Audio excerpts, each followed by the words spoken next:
വഖഫ് ബില്ലുമായി ബന്ധപ്പെട്ട് രാജ്യത്തെ സകല കണ്ണുകളും സുപ്രീം കോടതിയിലേക്ക് പോകുമ്പോൾ ഇപ്പോൾ വരുന്ന സുപ്രധാനമായ വാർത്തകൾ, അതായത് ഇന്ന് വന്ന സുപ്രധാനമായിട്ടുള്ള വാർത്ത അനുസരിച്ച് വഖഫ് ബില്ല് സ്റ്റേ ചെയ്യില്ല എന്ന് തന്നെയാണ് സുപ്രീം കോടതി പറഞ്ഞിരിക്കുന്നത്.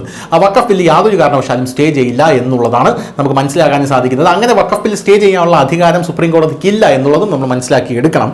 2025 ഭേദഗതി നിയമത്തിൽ തുടർച്ചയായ രണ്ടാം ദിവസമാണ് സുപ്രീം കോടതി വാദം കേൾക്കുന്നത്.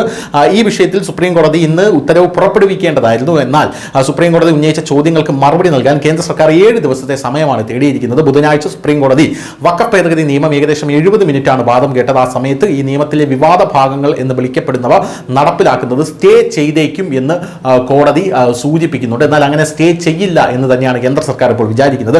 വഖഫായി പ്രഖ്യാപിച്ച സ്വത്തുക്കൾ ഡീനോട്ടിഫൈ ചെയ്യാനുള്ള അവകാശം, വഖഫ് ബോർഡുകളിൽ മുസ്ലിം അല്ലാത്ത അംഗങ്ങളെ ഉൾപ്പെടുത്തൽ, കളക്ടർമാരുടെ പരിശോധനയ്ക്കിടെ സ്വത്തുക്കൾ വഖഫ് അല്ലാത്തതായി പ്രഖ്യാപിക്കുന്നതിനുള്ള വ്യവസ്ഥ എന്നിവയുമായി ബന്ധപ്പെട്ട ചോദ്യങ്ങൾ ഇന്ന് സുപ്രീം കോടതി ചർച്ച ചെയ്യാനിരുന്നു. എന്തായാലും 110 മുതൽ 120 വരെ ഫയലുകൾ വായിക്കാൻ കഴിയില്ലെന്ന് സുപ്രീം കോടതി പറഞ്ഞിട്ടുണ്ട്. അത്തരമൊരു സാഹചര്യത്തിൽ അത്തരം 5 ലക്കങ്ങൾ നമ്മൾ തയ്യാറാക്കേണ്ടതുണ്ട്. ആക്ഷേപകരമായിട്ടുള്ള എന്തും ഒരു വാദം കേൾക്കലിന് വിധേയമാകും. ഈ പ്രശ്നങ്ങൾ നോഡൽ കൗൺസിൽ വഴി തീരുമാനിക്കണം. മറുപടി നൽകാൻ കേന്ദ്രത്തോട് ഒരാഴ്ചത്തെ സമയവും ആവശ്യപ്പെട്ടിട്ടുണ്ട്. അതുവരെ വഖഫ് ബോർഡിലേക്കും കൗൺസിലിലേക്കും പുതിയ നിയമനങ്ങളൊന്നും പാടില്ല എന്നും സുപ്രീം കോടതി ഉത്തരവിട്ടിട്ടുണ്ട്. സുപ്രീം കോടതിയിലെ സുപ്രധാനമായിട്ടുള്ള നിർദ്ദേശം ഇന്ന് പുറത്തു വന്നത് എന്തായിരുന്നു എന്ന് ചോദിച്ചാൽ, വ്യാഴാഴ്ച നടന്ന വാദത്തിനിടെ വഖഫ് നിയമത്തിൽ മറുപടി നൽകാൻ സുപ്രീം കോടതി കേന്ദ്ര സർക്കാരിന് 7 ദിവസത്തെ സമയമാണ് നൽകിയത്. ഒരാഴ്ചയ്ക്കുള്ളിൽ മറുപടി നൽകണമെന്ന് കേന്ദ്രത്തോട് ആവശ്യപ്പെട്ടിട്ടുണ്ട്. കേന്ദ്രം പ്രതികരിക്കുന്നതുവരെ വഖഫ് സ്വത്തിന്റെ നില മാറില്ല. സർക്കാർ മറുപടി നൽകുന്നതുവരെ നിലവിലെ സ്ഥിതി തുടരുമെന്നുള്ളതാണ്. അടുത്ത വാദം കേൾക്കുന്നതുവരെ Waqf by user property denotify ചെയ്യാൻ കഴിയില്ല എന്നും സുപ്രീം കോടതി പറഞ്ഞിട്ടുണ്ട്.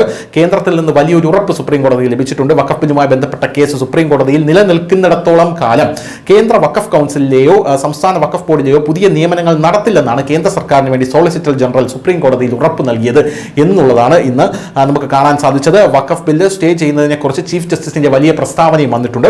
നിയമത്തിലെ ചില വ്യവസ്ഥകൾ സ്റ്റേ ചെയ്തില്ലെങ്കിൽ അടിസ്ഥാന തലത്തിൽ യഥാർത്ഥ സാഹചര്യത്തിൽ നിരവധി മാറ്റങ്ങൾ ഉണ്ടാക്കാൻ സാധ്യതയുണ്ടെന്ന് വാദം കേൾക്കൽ ആരംഭിച്ചുകൊണ്ട് ചീഫ് ജസ്റ്റിസ് പറയുകയുണ്ടായി. എന്തായാലും വലിയ രീതിയിലുള്ള ചർച്ചകൾക്കും വാദങ്ങൾക്കും ആണ് ഇപ്പോൾ വഖഫ് ബില്ല് സുപ്രീം കോടതിയിൽ എത്തിയപ്പോൾ നമ്മുടെ രാജ്യത്ത് തുടക്കം കുറിച്ചിരിക്കുന്നത്. വരുന്ന ദിവസങ്ങളിൽ, അടുത്ത 7 ദിവസങ്ങളിൽ കേന്ദ്ര സർക്കാരിന് സുപ്രീം കോടതി സമയം കൊടുത്തിരിക്കുകയാണ്. News desk, news India Malayalam.